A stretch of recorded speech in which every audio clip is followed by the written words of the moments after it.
Enseguida tenemos al doctor Miguel Gutiérrez Ramos, médico ginecobstetra con maestría en Medicina y Salud Reproductiva, Sexualidad y Género. Es académico asociado de la Academia Peruana de Cirugía, past presidente de la Sociedad Peruana de Obstetricia y Ginecología, miembro de la Fundación Instituto Hipólito Unanue, miembro del Comité Editorial de la Revista Peruana de Ginecobstetricia, director de Pathfinder Perú, en cuyo cargo ha contribuido al impulso de normas, procedimientos y tecnologías apropiadas aplicadas a la reducción de la morbimortalidad materna. Es conferencista obligado y autor de publicaciones sobre las complicaciones de la gestante y la solución de las mismas. El tema que va a aportarnos esta noche es aborto en adolescentes, consideraciones y propuestas. Buenas noches. En primer lugar, quiero agradecer la invitación del doctor José Pacheco y saludar a todos los miembros de la Academia Peruana de Cirugía y la Academia Peruana de Medicina. De verdad, creo que este tema que se ha planteado es sumamente importante porque la salud de los y las adolescentes en los últimos tiempos no es de las mejores. En salud reproductiva creo que tenemos muchas cosas que debatir. El plan de la presentación es, como ven, son 8 puntos, no voy a hacerlo en los 15 minutos que el doctor Pacheco me ha solicitado. Y quisiera empezar por las consideraciones previas. El aborto no es un problema nuevo, es un problema muy antiguo. Sin embargo, puedo decir que el siglo XX, ha aparecido en forma definida la regulación del aborto de parte de los estados, rol del Estado laico, el reconocimiento de los derechos humanos, el reconocimiento de los derechos sexuales y reproductivos. La bioética como un factor importante ha tenido que ver en esto. Y entonces a la fecha podemos decir que hay muchos países que reconocen el aborto legal en alguna de sus formas, sea en salud, por enfermedad, violación, malformaciones congénitas, etc. En el Perú, la despenalización del aborto se dio en el año 1924 y lo hace solamente para los casos de problemas de la vida, amenaza de la vida o de la salud. Y esto está reconocido desde el año 1924. Y después de 90 años, el año pasado, se hizo la guía para el aborto terapéutico, cuyo nombre aparece ahí, es bastante largo, pero creo que lo podemos resumir como la guía para el aborto terapéutico. Es decir, en los casos en que la vida esté amenazada o la salud también. ¿Cuál es la fuente principal de los abortos? Inducidos. Es decir, si no hubiera embarazo, no habrían abortos. Entonces la fuente principal de los abortos es el embarazo, y es el embarazo no deseado, definido como aquel que ocurre en momentos poco favorables en una mujer que ya está satisfecha con el número de hijos que tiene, se designa también como inoportuno o accidental. Y hay muchos factores que entran en esto, en el embarazo no deseado. Muchos de ellos van a estar siendo, y ustedes los van a notar en la descripción que están ahí, tomados por los adolescentes. Carecen de recursos para criar un hijo, son víctimas de violencia sexual, no han terminado estudios, no tienen una relación estable, su pareja no quiere o no desea mantener a su hijo, no están contemplados la maternidad de su proyecto de vida, temor a perder el empleo, o como tienen los adolescentes, esa sensación de omnipotencia de que no se siente en riesgo de un embarazo no planeado o no deseado. Y este embarazo no deseado tiene varias alternativas. Las alternativas de adopción o asumir hijos deseados o no deseados, o interrumpir el embarazo se dan. Y muchas de estas tienen efectos, como hemos visto, no solamente físicos y mentales, sino también sociales. Cuando se decide por un aborto, dependiendo del tipo de aborto, sobre todo nos referimos al inducido, y sobre esto, si esto es hecho en personas pobres, sector rural, etcétera, la afectación es mucho mayor, pero definitivamente el aborto es un problema de salud pública en nuestro país, porque tiene 3 características.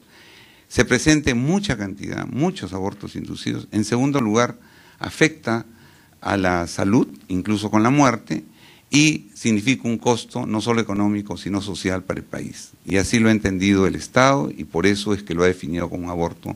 El aborto es un problema de salud pública.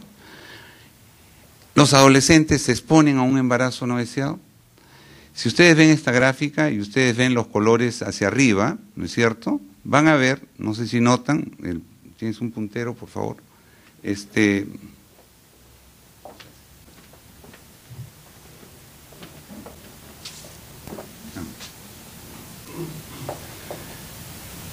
Estas de arriba corresponden a las regiones de Ucayali, Huánuco, San Martín, de inicio de relaciones sexuales antes de los 15 años.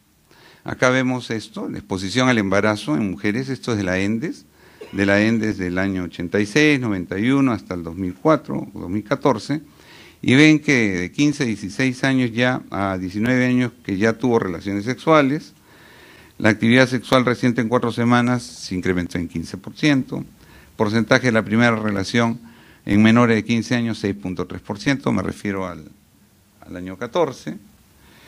El uso de métodos modernos en mujeres unidas cayó a 42% y el uso de métodos modernos en mujeres activas se elevó algo a 62%.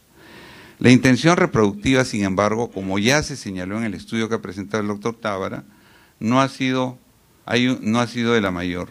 60% casi lo quería después o no quería más el embarazo, y estos son datos de la ENDES.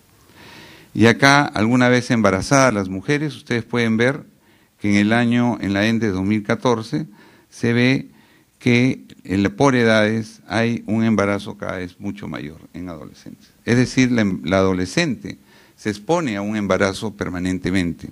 ¿Es posible evitar un embarazo no deseado? Sí, sí es posible evitar el embarazo no deseado. Hay servicios integrales, hay un plan para la reducción del embarazo en adolescentes, que no sabemos mucho del plan, que la verdad no encontramos que se hayan reintegrado los servicios para la adolescente, la salud reproductiva en adolescentes en los hospitales. Sin embargo, está el plan, y está considerado esto, y el plan creo que ya tiene 2 años, y no vemos el efecto que tiene este plan a nivel de país. Hay que implementar educación sexual, en programa de educación sexual en los colegios que no se ejecuta, y si se ejecuta, se hará pues por profesores que no están preparados para dar cursos de educación sexual o sexualidad. Contar con redes de apoyos para programas de adopción, apoyo a madres solteras, programa de control prenatal, y algo muy importante, lo que es la metodología anticonceptiva. Es, como dijo el doctor Tábara, algunos están utilizando métodos, vi que en un slide los que usaban métodos de larga duración casi mantenían la misma adherencia a través del tiempo, dar información y acceso. Entonces, ¿es posible? Sí es posible. Sin embargo, ¿qué hacemos con una ley general de salud que nos dice y nos prohíbe que un adolescente que ya inició sus relaciones sexuales, que tiene pareja, que está teniendo relaciones, no puede recibir métodos anticonceptivos si no va con un tutor? Y entonces yo me pregunto, nosotros adolescentes íbamos con nuestro papá, nuestra mamá, a ver si nos daban algún método anticonceptivo. No, está prohibido y los prestadores de salud así lo entienden y no dan métodos. Los adolescentes no van a recibir métodos anticonceptivos a los servicios cuando son menores de 18 años. Lo que no ocurre con lo que mencionó el doctor Tábara en la prevención del segundo embarazo, que eso sí es diferente. Ellas sí pueden recibir el método anticonceptivo de parte del Estado. Pero hay algo que es importante que conozcan. ¿Qué metodología anticonceptiva es aquella que puede disminuir la posibilidad de un embarazo no deseado? Cuando usamos los métodos de corta duración, los que más se conocen, píldoras, parches, anillos, etcétera, ustedes ven que estos fallan en un 25%. Miren a través de los años cómo van fallando 4, 5, 9%. Hay entre 800.000 a 1 millón de embarazos no deseados producto de la falla del uso de método de la píldora. Sin embargo, han salido en los últimos años una estrategia que se está usando en todo el mundo, que son los métodos de larga duración, y son 2, los dispositivos intrauterinos y los implantes. Ambos que son sumamente efectivos, incluso uno de ellos más efectivo que la vasectomía y que la ligadura de trompas, y que es reversible, que es el implante, y que se ha probado que disminuye la posibilidad de un embarazo, como acá, los métodos de corta duración, ¿no es cierto?, fallan más que cuando se usa el método de larga duración. Hay que entender que las madres adolescentes tienen la posibilidad de un 20% de tener otro hijo dentro de los siguientes 2 años. Esto se puede evitar iniciando un método de LARC inmediatamente, un DIU o un implante inmediatamente.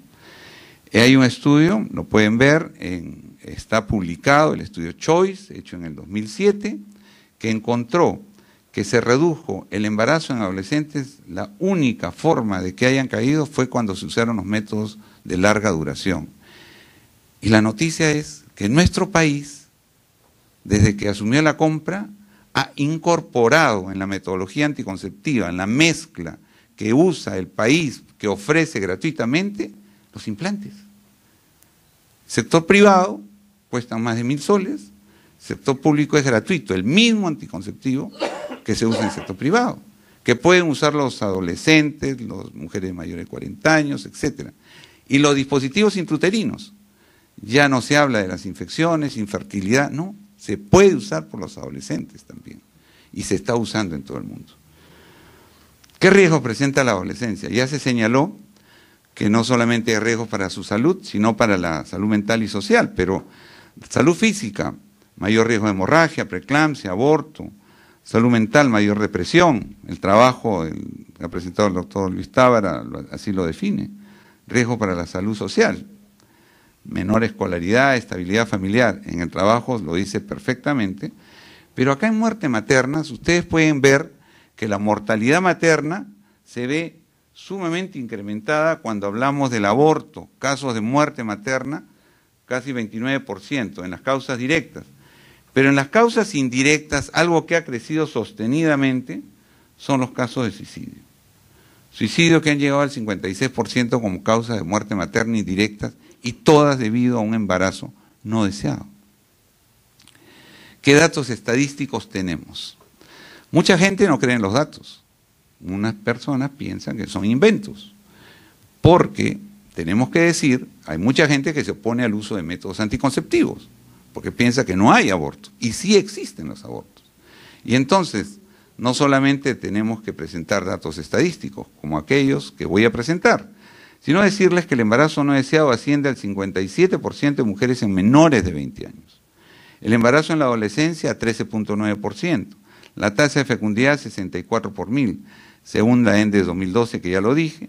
Un 8.5% de las mujeres de 25 a 49 años manifestó haber tenido relaciones sexuales antes de cumplir 15 años y un 41% antes de los 18 años. Y datos, muy bien, del 2005 al 2008 se recogen estos datos y ustedes pueden ver acá los casos de las adolescentes que para el 2008 fueron 51.000 abortos atendidos en los hospitales, es registrados, o sea, eso no es de ningún estudio, de los cuales 8.000 fueron de la población adolescente, lo cual correspondió a un 16% de abortos que fueron de complicaciones de aborto atendidos en hospitales. El aborto es la segunda complicación obstétrica más frecuente que se atiende. La primera es el parto, después es el aborto y después vienen las demás complicaciones. Y lo que representa en costos para su atención es sumamente elevado. Acá no vamos a leer todo esto, pero atenciones de aborto, manejo del aborto incompleto. Acá también se registran los abortos en adolescentes. Yo quería llamar la atención acá, no se ve, pero acá ustedes ven dos menores de 12 años, de 12 a 17 años, menores de 12 años hay casos de abortos, de Cajamarca, de Ancash. De 12 a 17 años tenemos un montón de casos, tenemos casos de aborto. Esos son los que se registran en hospitales. No sabemos cuántos se interrumpen. Se calcula que el 20% de los abortos son inducidos y no todos llegan al hospital. Algunos no tienen complicaciones, pero muchos tienen complicaciones y llegan a los hospitales. ¿Cómo conocer las tasas de aborto inducido? Ya no es el registro, por estudios directos, con encuestas de base poblacional, o indirectos, con reportes hospitalarios.